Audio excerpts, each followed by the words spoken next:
A short-priced horse or odds-on horse that's not going to win can be just as valuable as a horse that is going to win.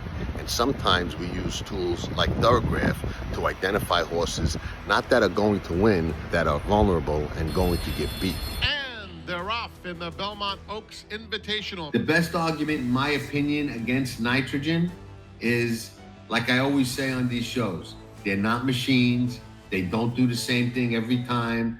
Very few bring it every single time. And the favorite Nitrogen reserved in third. They're followed by Warming. Vienna's next. 7, 2. 2 stands out. But let's look at it this way. More likely to run closer to the 7 because the 2 was in the slop. Runaway win in the slop, out in the middle of the track, ground loss number. Probably an inflated number because of the circumstances, and she was on the racetrack. She's kind of steady with those 7s. You got horses in here that can go past that. I think upset possibility. Graveyard of favorites, Saratoga. To me, the patterns and numbers tell me vulnerable. Horses going forward where she's kind of staying the same. I think they beat her on Saturday based on the Thorograph numbers and patterns. And here's Fian surging on the outside. Here's the line. Photo finish. Past the Wire has teamed up with Thoro-Graph to provide you with the Thorograph numbers and patterns absolutely free for select races. Visit pastthewire.com or thorograph.com to learn more.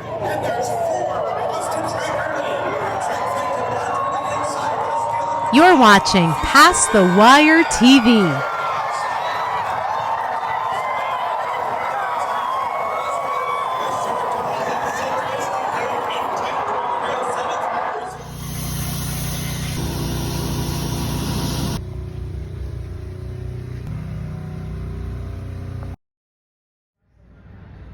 Knowledge, it isn't free. You gotta pay attention. And they're off in the Kentucky Derby. You're watching Past the Wire TV, the biggest races at the best tracks. From the Kentucky Derby to the Breeders' Cup. The best horse racing coverage is right here on Past the Wire TV.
Dynasty in motion, reshaping the sport's greatest tradition, channeling the legends of his line and surpassing them. 4 of the last 6 Derby winners carry his genes. A Golden Son, a Horse of the Year. Another chapter written beneath those iconic spires. Derby dreams fulfilled for the titans of our industry. From authentic to sovereignty, a legacy both real and supreme.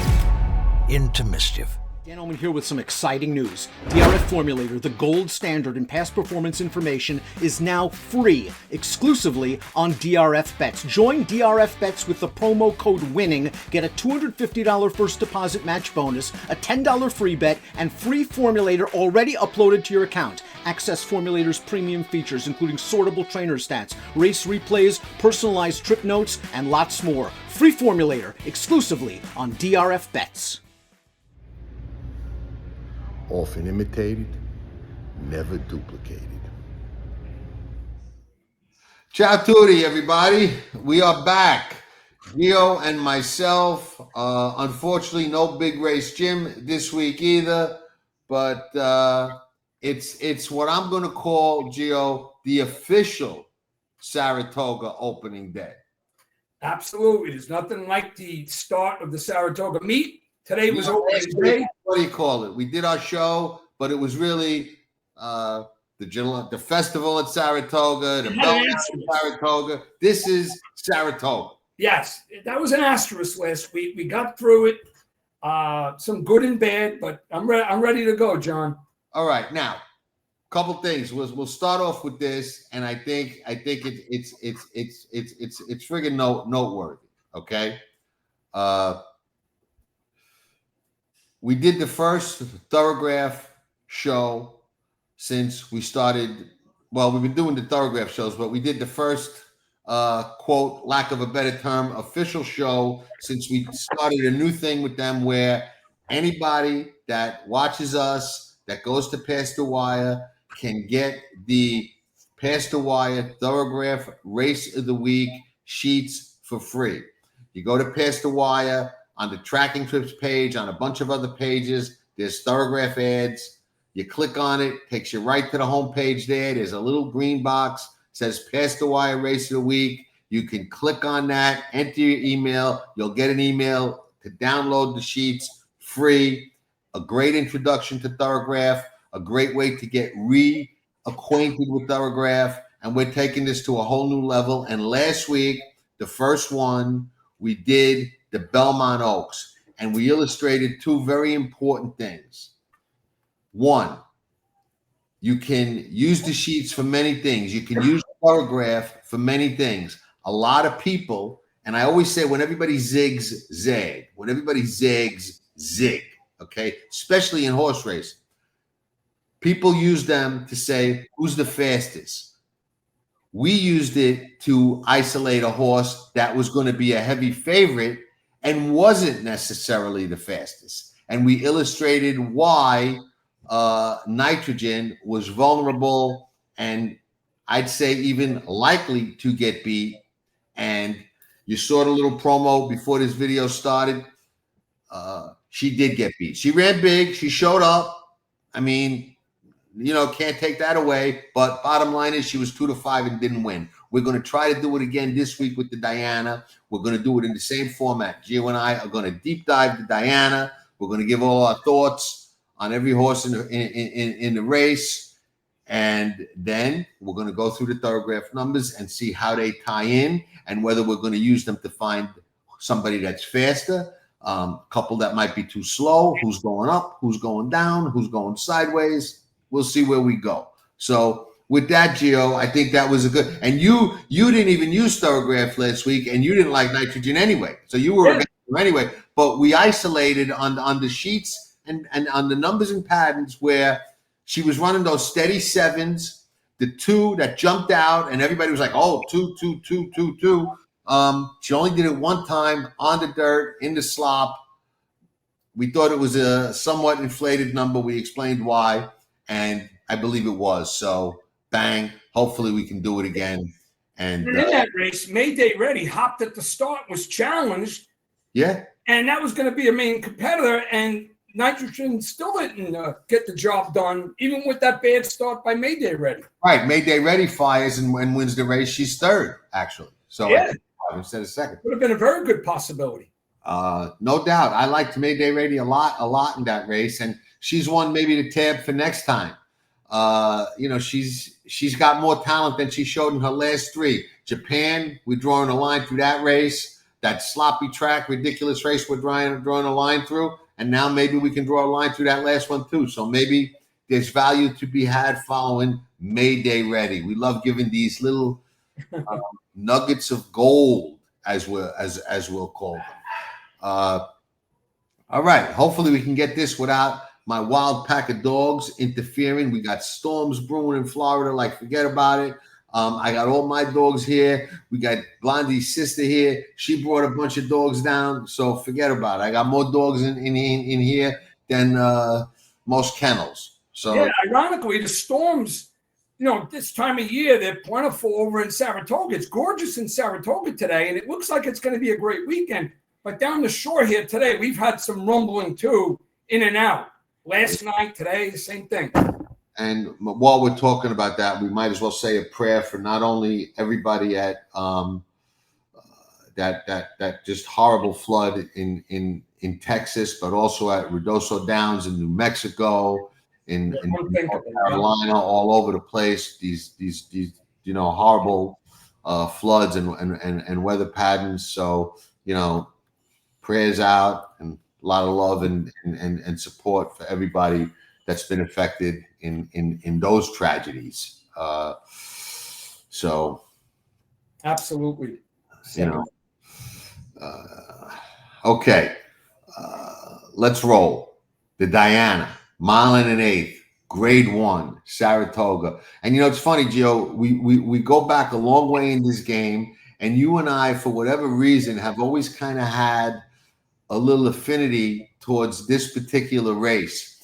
And I think mine comes just from going up there for so many years since I was a little kid. And this, when they had the short meet, like the 4-week meet, the Diana was one of like the grass highlights. You know what I mean? It was really, a big deal on the grass. And that just kind of embedded in me and stuck with me. So it's, it's one of my favorite races at a meet, actually. Small field this year, but I would say a small select field. Yeah, I've always loved it too, and obviously over recent years, it's been like a Chad Brown showcase, especially over the last 5, 6, 7 years. But you're always going to get very seasoned fillies in this race. It is for older gals, some older mares, and we got some real strong ladies here this year. Granted, 6-horse field, but I'm ready to go, man. It is. When we say deep dive, even though I know a lot about a lot of these gals, I still went back to races I needed to review that I can't remember the specific intricate details, and I went back and I did it. So I'm ready to go, man. All right. Why don't you lead off? Okay. First. Let's lead off with the rail. She feels pretty. Now, obviously, you guys that follow the game, you guys or ladies that follow the game, you know how much success this filly has had. All right. A 4-time grade 1 winner. She's also 10 for 10 on the turf, winning 7, 2 for 2 at the distance, this 9 furlong distance. But one thing I found very, very intriguing about this gal is I went over a whole body of work. She's won over 7 different turf courses. And when you see a filly, a mare, or any horse having that kind of consistency, regardless over the turf course that she races on, that's very telling of the ability and the consistency that the horse has. So Johnny V knows this filly really, really well. I'll tell you the truth, I broke this down 9 ways to Tuesday, but I see the filly, who by coincidence being the one, first time she's breaking from the rail in her career on the inside.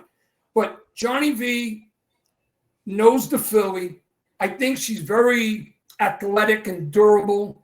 I don't think she's going to be trapped. I think she's still set a good trip. The only question here is the last race, the New York grade 1, she still won on that yielding turf course. She wasn't outstandingly dominant, but she still got the job done.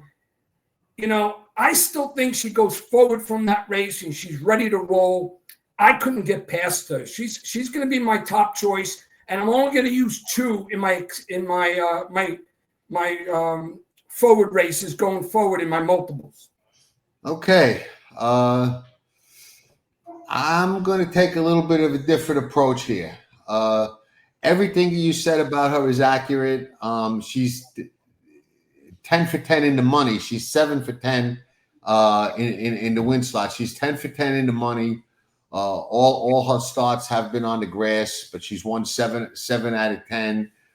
She's run twice at Saratoga, ran well both times, twice at 1 1/8 miles, which is what they're racing on Saturday. And she has won both of those races. So she likes the distance. She likes the course. She's going to be 4 to 5, maybe even 3 to 5. And it's hard to knock her. But I'm going to knock her anyway, okay? The last win, maybe she didn't like the yielding course, but, she was all out to beat Beach Bomb and Belleza. I'm not sure that they're better than at least one of the horses I see in here, maybe even two. Grayouche beat her in the Lake Placid last year. Grayouche is another one that's not outstanding. So I see a filly that, while very, very good, is not invincible. She's got the rails. She's going to get a good trip. I like her. I respect her. But there's somebody, I think, coming to the race a little bit better than her and is going to nail her. So as much as I respect She Feels Pretty, she's not my top choice and not where I land. Again, a lot of respect, but we'll get to the one that I like when we get there. So I see a little bit of vulnerability with her, and we'll talk more about that when we do the Thorograph Numbers and Patterns at the tail end of this race. Number 2, Choice-Sa. I don't know. I think it's pronounced Shawiza. Okay, Shawiza. Really, surprisingly flopped on the yielding turf last time out after running well on a good turf at Keeneland, very well actually, and capitalizing on what I thought was a great trip at Keeneland, and running on some courses with a lot of giving them overseas before she came here. So the last race is kind of a head scratcher to me. I would have think she would have liked that course, but apparently she didn't. She'll get a much firmer course than we've seen her run on in a while on Saturday, and it's interesting to see what she'll do on it. But there's a filly in here that we'll get to that I think when she had that really good run at Keeneland and won, there's a filly in here that I think would have kicked her ass that day had things gone a little bit differently, and she's back here again today, or Saturday, I should say, because we're a couple days out. So I do not land on this filly. Okay. I have similar thoughts, John, but I'm going to add a little to it. The Keeneland race, when she made that debut from coming as a European invader, the Jenny Wiley, I liked her race, but I didn't think she was best in the race either. I think she had a lot of things go her way that day. Her last over the Saratoga yielding to dynamic pricing and Excellent Truth wasn't good at all. I think the horse was spent from doing too much too early in terms of chasing the horses on the lead. It's a 5-year-old mare, third time Sayaz. It's a scenario I kind of like when Sayaz gets more and more familiar with a horse. Like I said, the USA debut and Jenny Wiley was nice. I don't like the way the horse regressed in the last. She does have a quick, actually I called it a strong closing punch when she's got a good lane and she's free to run. And I have no reservations about the distance, but yeah, in a field that's pretty solid and strong, off her last, I'm not using her, so I'm going to pass on the 2. Okay, Lady Claypool, you lead. All right, be rather quick with this mare as well. West Coast Shipper always opens my eyes when they're bringing a horse across the country. Trusted connections, Richard Baltus and Rosario, and also have no reservations about the distance, proven at the distance, 5 for 6, hitting the board. on the lawn at the distance. However, I looked at this horse and I said, this mare needs to run a career best to be competitive here. The times are slower, good looking. She's in good form, so I can understand why they're taking a shot here. But grade 1, don't like her in this spot. All right. Well, she is a bright moment. We had a little rough run on track and trips and with our sure bet coffee plays, but it only takes 1 or 2 to turn things around. And if you go back to the Santa Ana, the grade 3 that she won, she was 20-1, longest price on the board that day. Loved her on tracking trips. I think she was the sure bet coffee play today that day. She got bet down to 11-1 and got the job done, and was a bright light during what's been a little bit of a rough run. That said, while Mrs. Asta is a nice filly and a hell of a runner, that was a really good setup for her and a really good day for her. I don't think that it's going to go that well for her here on Saturday. I like the fact that they, think enough of her off the 2 good, really 3, 4 last races, 5 all good races. But I think these are going to be a little tougher, and this is going to be a little bit of a different type of circumstances that she's going to have to deal with. And she is, somewhat pace dependent, and I just don't see it working out all that well for her. So we're in agreement there. Okay, next one. Excellent Truth. I'm up. Yep. I think the Chad Brown Diana show continues with Excellent Truth. I like her a lot. Now, I will say this. I don't know the reason. Sometimes things like this happen and they're funny and they're quirky, and horse racing is a streaky, funny game, but I really don't let these kind of things get in my head. But Resolute Racing, which is spending enough money to turn a billionaire into a millionaire on these horses all over the place, and not really getting the kind of results that you would like to see investing that kind of money, at least not yet. Not a lot of grade 1 and group 1 wins for the kind of money and the kind of horses that they're buying, but I do think they have a runner here. I think that she was much the best in the race at Keeneland. I think if you watch that replay, you would be hard-pressed to argue with me that she shouldn't have won that race. Last time out, I thought she ran a better race than Dynamic Pricing, who beat her. I really thought she'd win that day. She didn't. She was, a little bit further back than maybe she had to be. I'm not sure, but it was a very, yielding course. It was tough for her to make up the kind of ground that she had to. Pratt was very patient. I think he thought that he might have been able to get there when he couldn't. And Chad's other horse, and actually a horse that was 10-1 against her being favored, beat her. I think she'll turn the tables on her. The horse that beat her at Keeneland, and even she feels pretty on the rail. And I like Excellent Truth, despite the lack of pace, to fire a big shot on the firm turf, which we haven't seen her on yet in the United States. But I think she'll handle it just fine and come rolling. And I think the 1 1/8 is going to hit her right between the eyes. And that's going to be the difference maker, in my opinion. Excellent Truth for the win. Chad Brown show in the Diana continues. Okay, John.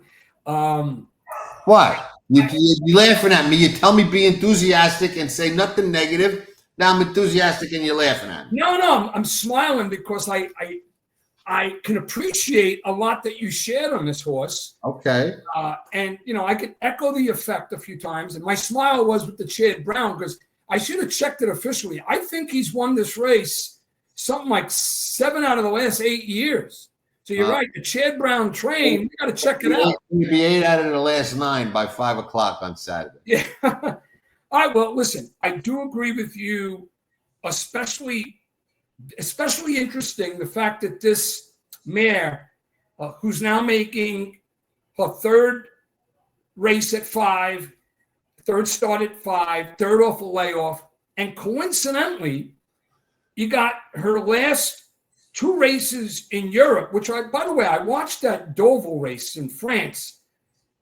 I thought she looked good there, really good. That's going back to last July.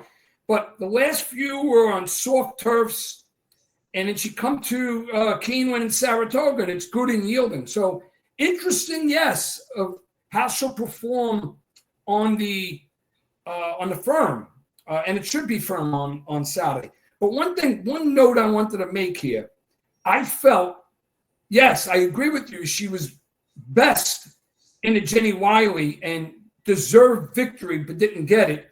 But in the last race, the way dynamic pricing, stablemate from Chad Brown, that horse just was full run, and I didn't think anybody was going to get to her.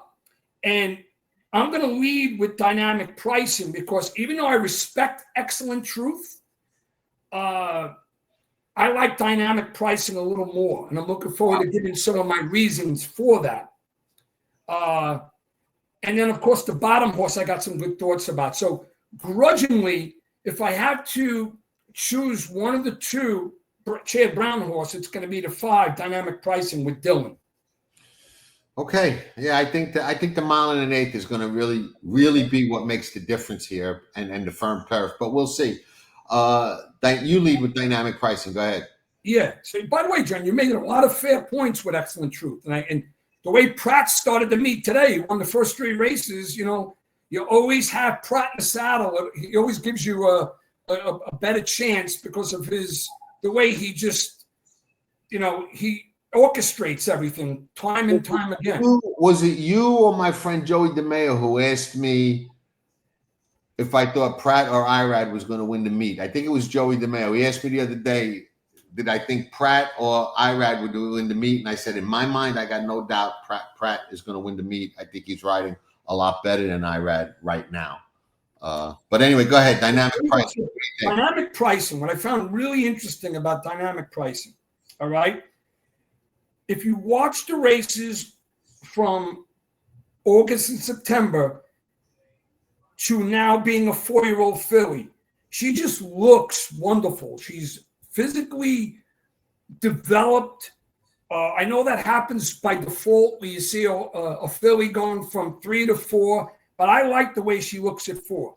Now, I don't think she's good enough to beat the 1 horse. She feels pretty, but the progression I'm very impressed with. She's won her last 2. In the last, I don't think anybody was going to get to it. It was on a yielding turf.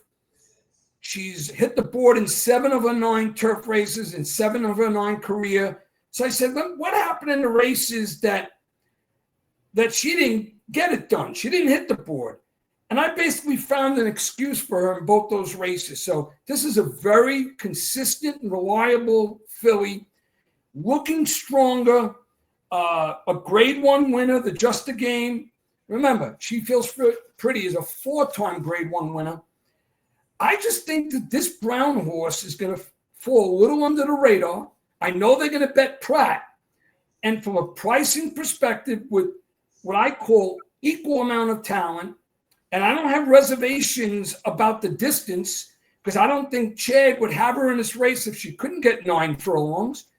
So I think she's a threat here, and I expect her to be coming hard in the stretch as well.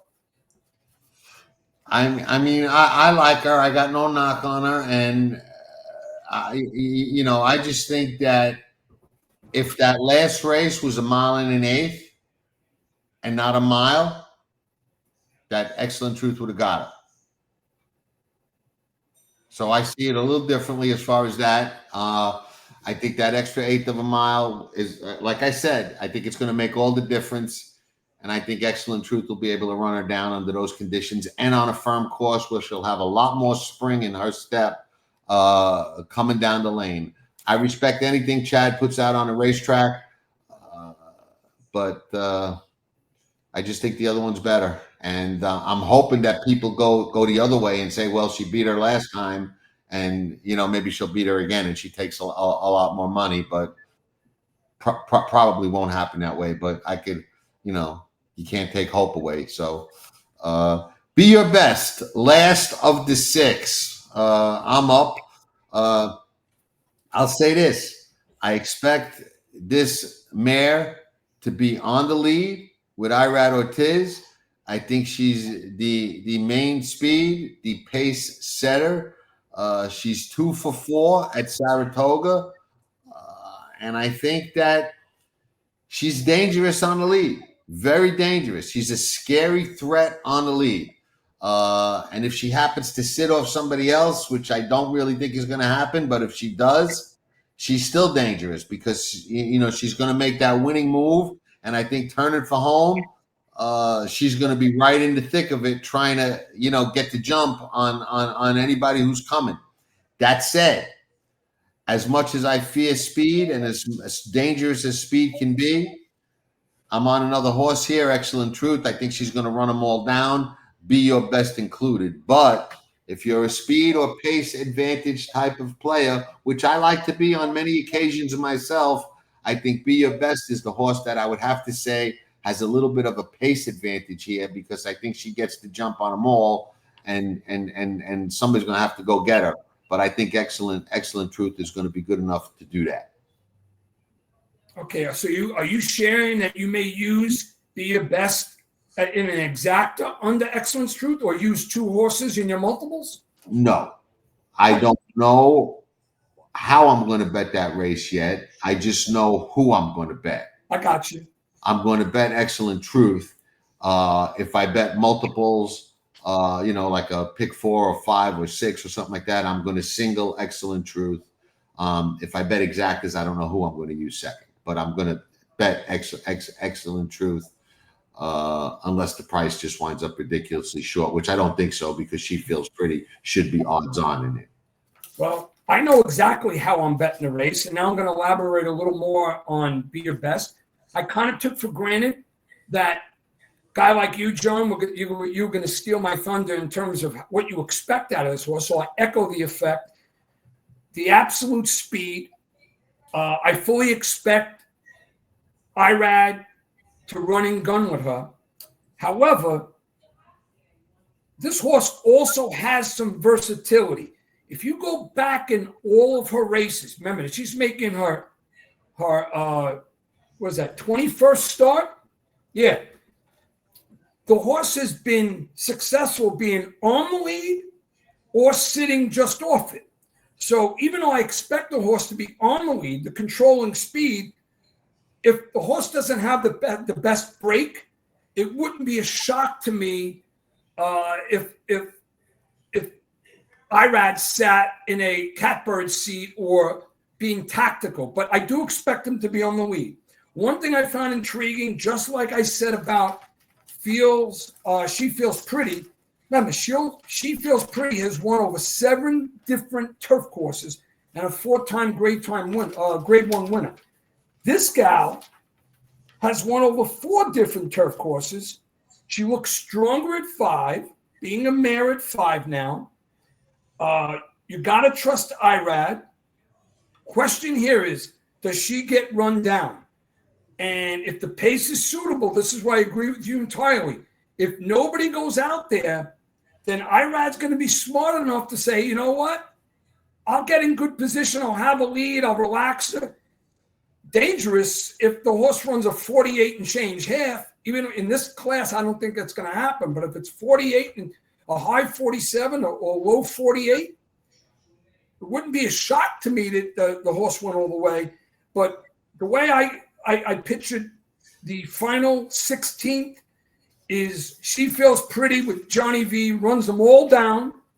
I do like Dylan to get second, and I feel that either Be Your Best or your horse, Excellent Truth, is going to be third. So I'm betting the race like that.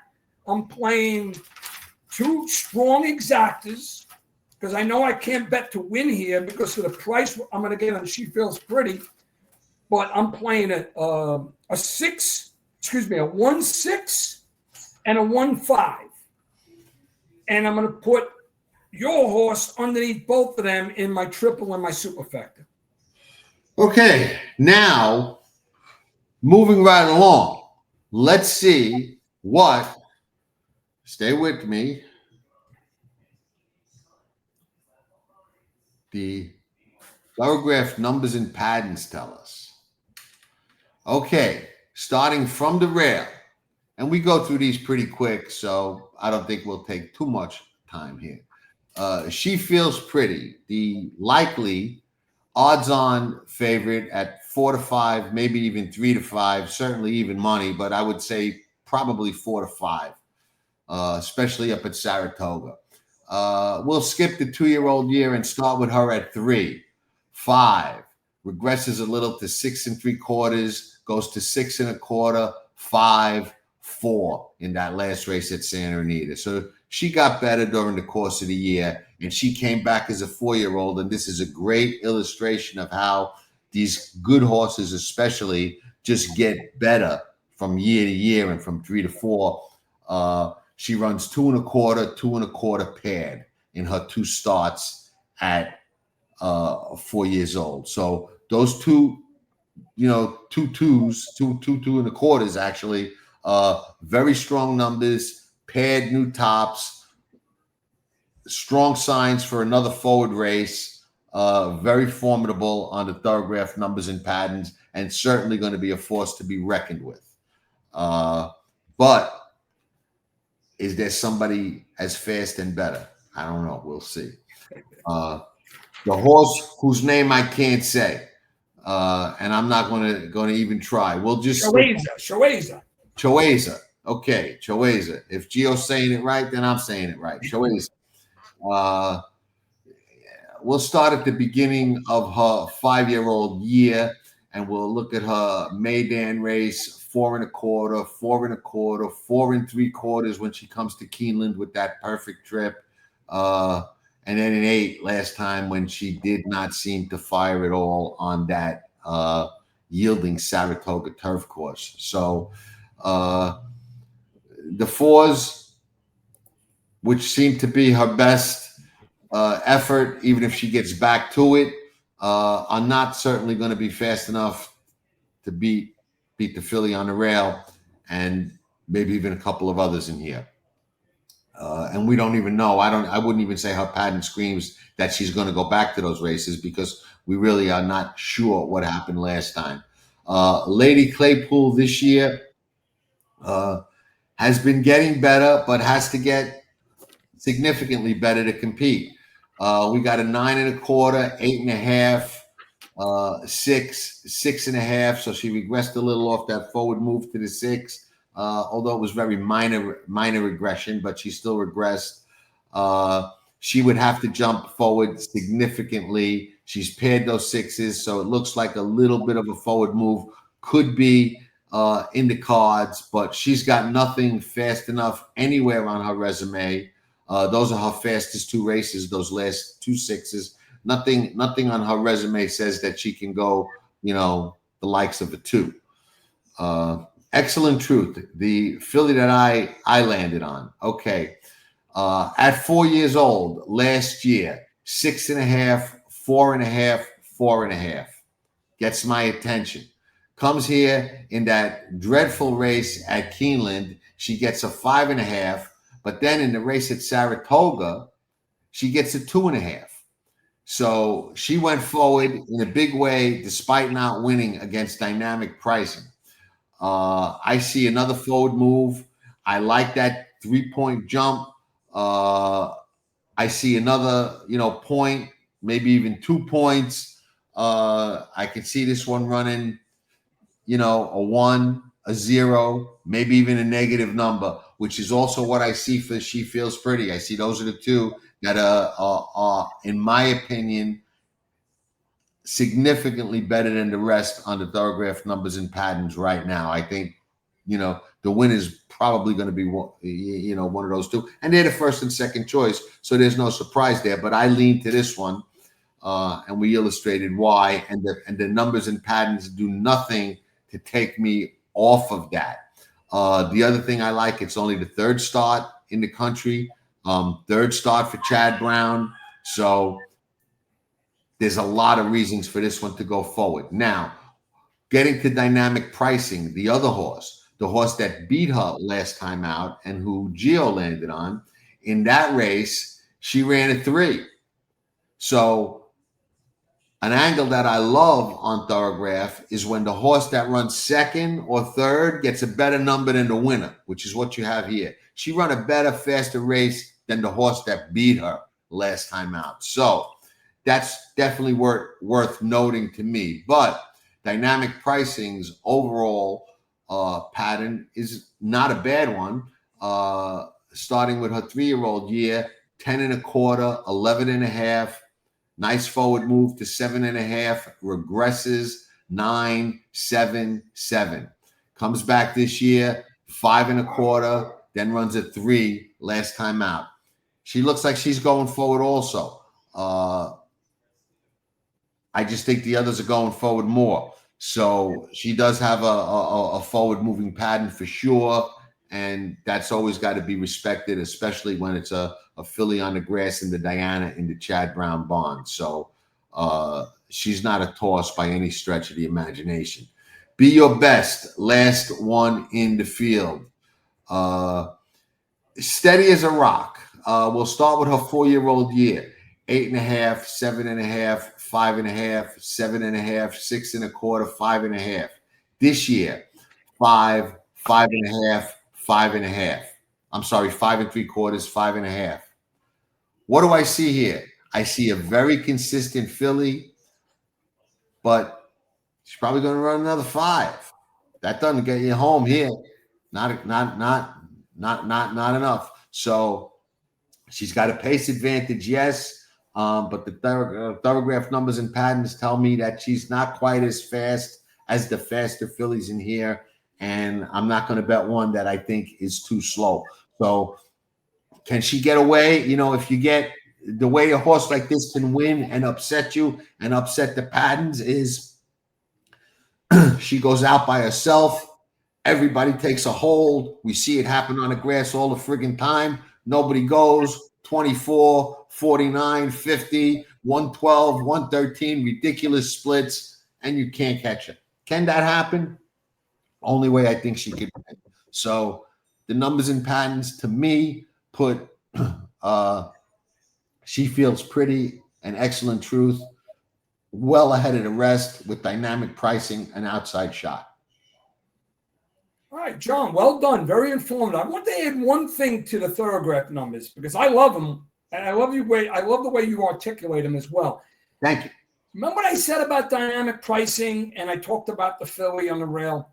Yes. I think there's something to be said. You got to think about class. You know, a 4-time Grade 1 winner, winning over 7 different turf courses, and coincidentally, Irad's horse winning over 4 different turf courses. I think from 3 to 4 or 4 to 5 with a mare, I think it's important to notice the physicality. How strong do they look? How much more have they developed? On top of the numbers, the patterns are important, but I just think that is A, and then you got to consider B and C. Never determine or dismiss a class advantage. Oh. No argument from me. No argument from me. So, you know, last week we were able to look at Thorograph and isolate a horse who was vulnerable because she wasn't significantly faster than some of the competition, and we were right.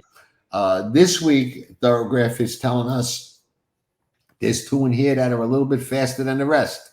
So we'll see if they're right, and we'll see if I picked the right one, if they are right. So yeah, and theoretically, and I think we both agree, there are 2 horses in this field that it would be illogical for them to emerge victorious.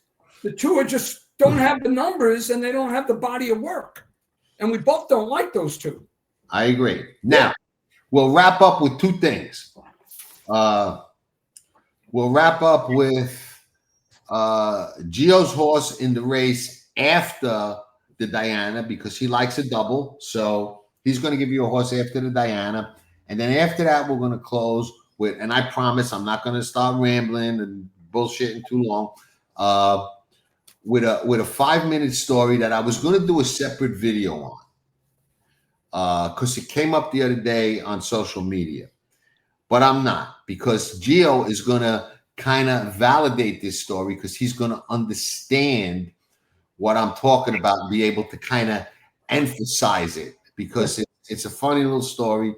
And I think that you will like it, and we'll close out the show with that. So before we get to that and get off of racing a little bit, because there are other aspects of life, believe it or not, even though with us, you may not think so because we do love the game, especially when Saratoga is running. But Gio, who do you like in the race after the Diana? Yeah, so race 12, folks, and many of you may be looking for a way out if the day didn't go well. I'm definitely playing a rather large daily double. So race 12 is a maiden special going on for 100,000, 5.5 furlongs on the lawn. And I really like Girls Rock, the 6. Irad's up for Whit Beckman. I just feel methodically improving, and I love the switch to Irad. I just feel the 6 is going to run them all down with a perfectly timed ride. Doesn't need the lead, be sitting right off. And I'm playing a strong exacta with Wesley Ward's horse with Johnny V. So I'm playing 6 alone, 6 in my double, a 6-4 exacta, and my full order in race 12, 6-4, 110. Okay. I'm done with racing for this show. I'm going to share this little story that I think you'll get a kick out of. And it ties into, believe it or not, a country and western song that I know by a singer called David Allan Coe.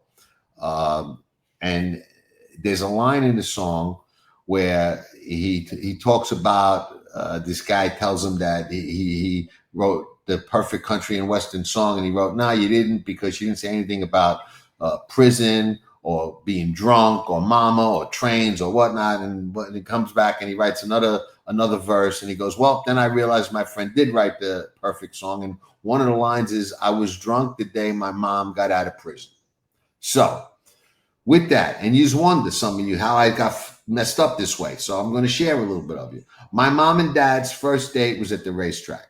My mom was at Belmont the day before I was born. Okay. She was at the racetrack a couple days after I was born with me in a stroller, for crying out loud. So when I dropped out of school at 16 years old, my dad said to me, "If you think you're going to be hanging out, and you'll know, in Bedford Park and on the streets getting in trouble and doing all this bullshit, you're nuts. You dropped out, you're coming to work with me every day where I could watch you and keep you out of trouble." Well, he didn't keep me out of trouble, and he worked at the racetrack. So I dropped out of school, was going to the racetrack with my dad every day. We drove to work. I was in the car. I was hanging out at the racetrack where he could keep an eye on me. So any wonder that I turned out this way? No. But the other day, an old friend of mine from Brooklyn called me up, and he was laughing, and he mentioned that song. Now, Gio will help me validate this. We grew up in an area in Brooklyn where in Bedford Park, we used to play poker all the time, okay? Quarter, half dollar games. In the summertime, sometimes at those picnic tables, there were 4, 5, 6 games going on at once. There was 50, 60, 80 of us in the park in all our different cliques playing poker, right? Pitching quarters in the day, playing poker at night. But also, as we got older, we grew up in an area where those of you that saw the movie Rounders can relate. There were card rooms and card places and what they called Las Vegas nights all over Sheepshead Bay, okay? And there was one game in a shul on Ocean Parkway that this guy Baba used to run, and my mom was a big poker player, okay? And every night she would go play poker. Wednesday, Thursday, Friday, Saturday night, Sunday night. And when I was like 16, 17, I was getting home 4, 5, 6 in the morning. Sometimes my mom was getting home 4, 5, 6 in the morning. My dad would go pick her up, or they would have car services there, and they would drive her home, whatnot. So anyway, one day, and this is what ties into that song. All right. My friend calls me up the other day and says, he goes, we were laughing about you the other day. You were drunk, like that song says, the day your mom got out of jail. I'm like, what are you talking about? And I remembered it. He told me the story. I was in Bedford Park one day, and not only did we play poker there, but we used to hang out and party and drink. Okay. And one night we were all drinking wine, the crew that I hung out with. And I was a little tipsy, to say the least. Okay. And a friend of mine pulls up to the park on 24th Street. Okay. Now, back then, you got to realize there was no beepers, no cell phones. It was hard to get in touch with everybody. And Gio, you remember what those card games were like, Every once in a while, they would get raided. Most of the time, the cops were taken care of, and they would look the other way. It was only poker. If there was no dice, they didn't really bother you. But every once in a while, to make things look right, if somebody made a big stake, if too many people were double parking, they would come and they would raid you. Well, they raided. She was playing at Ocean Parkway in the basement of the shul. A guy named Baba used to run that game, and they took a lot of the people in and gave them what they called desk appearance tickets. And my mother got dragged into the 61st precinct and got a desk appearance ticket, which is technically getting arrested for gambling, because you got to go to court, go before the judge. Only thing is, you don't spend the night in jail. You spend a couple of hours until somebody come get you. Well, my mother, you get the one phone call. She calls it home. I'm not there. I'm in Bedford Park drunk. And she convinces them to let her make another call. She calls a friend of ours who's got a bar in Sheepshead Bay. That's the guy who comes down on 24th Street. And he calls me, yo, John, you got to go to the precinct. Your mom got locked up. She's in jail. So I'm like, you're kidding me. Drunk.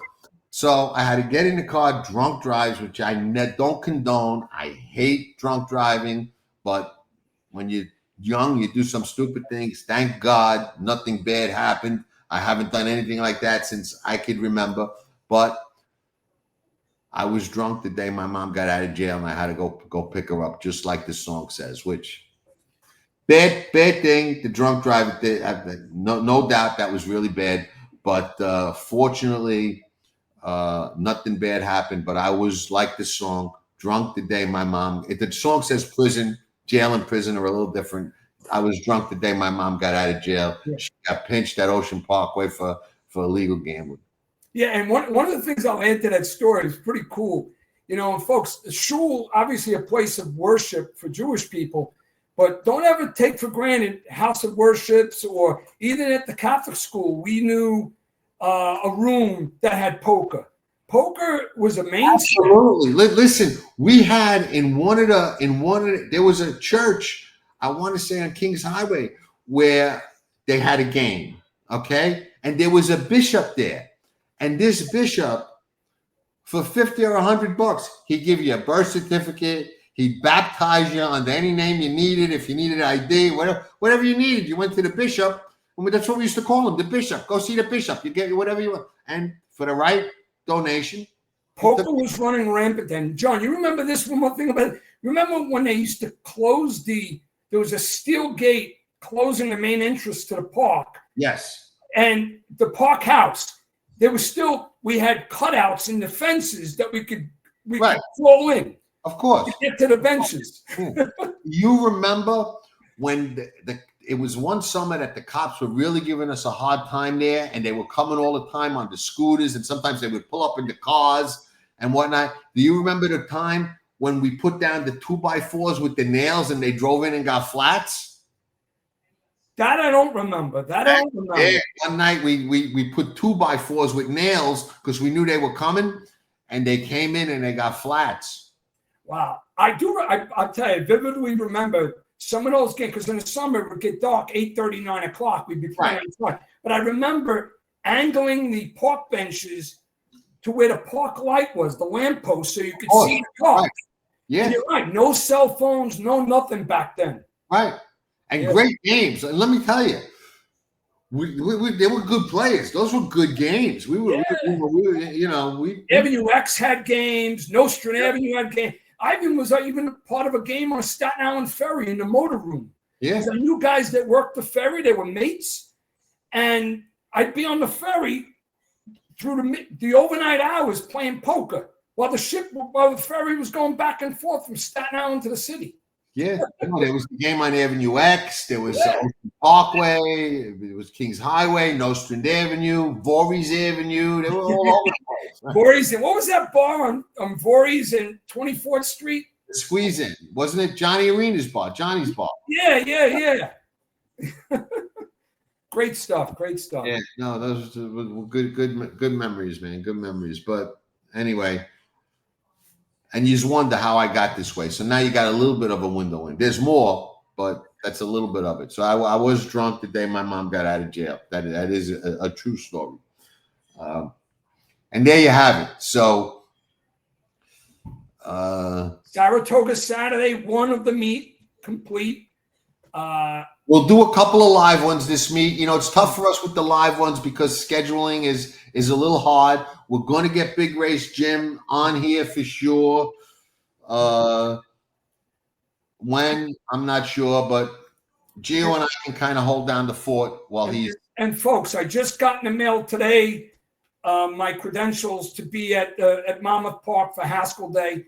Remember what I've said on a previous show. Haskell Day for me, and I kid you not, I've been there 35 different years to the Haskell, even when I lived in New York.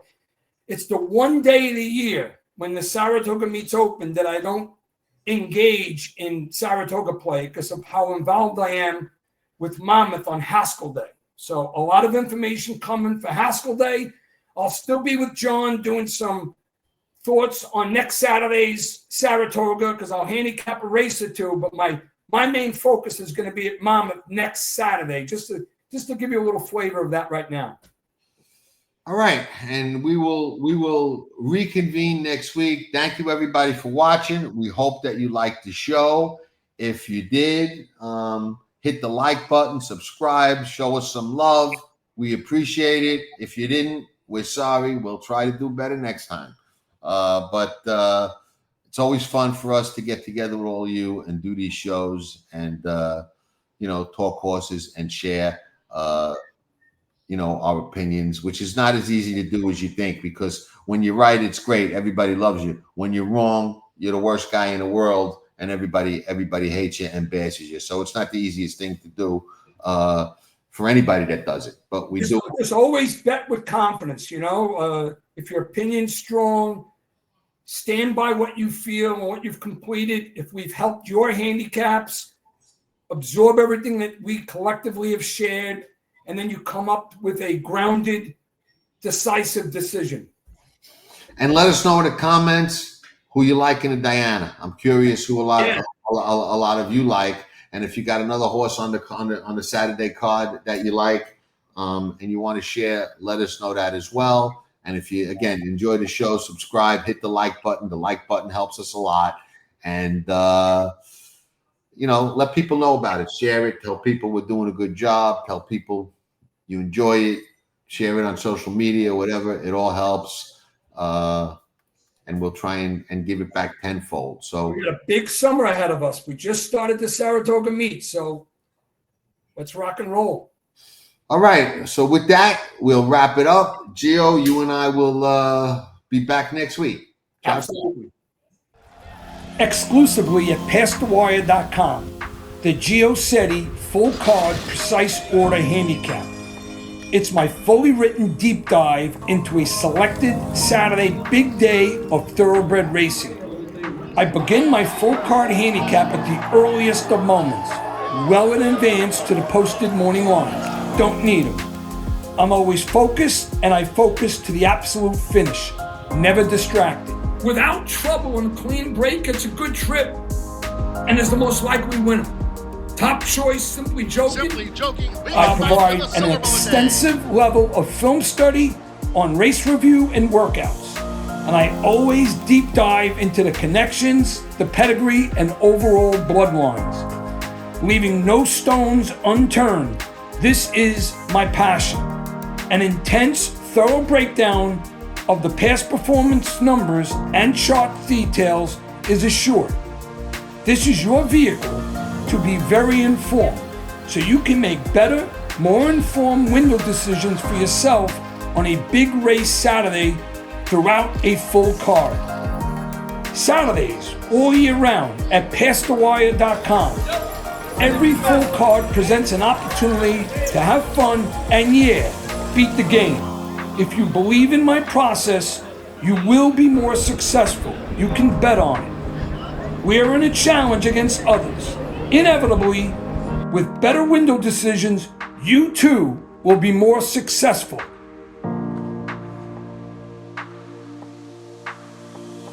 Ain't smooth, you ain't never gonna be a smooth operator. Here comes journalism, here comes sovereignty, and they square off, head into the final front. Sovereignty wins the Derby! You're watching Past the Wire TV.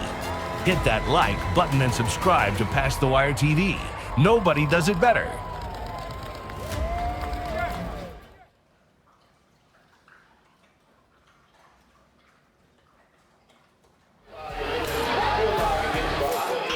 Nobody does it better.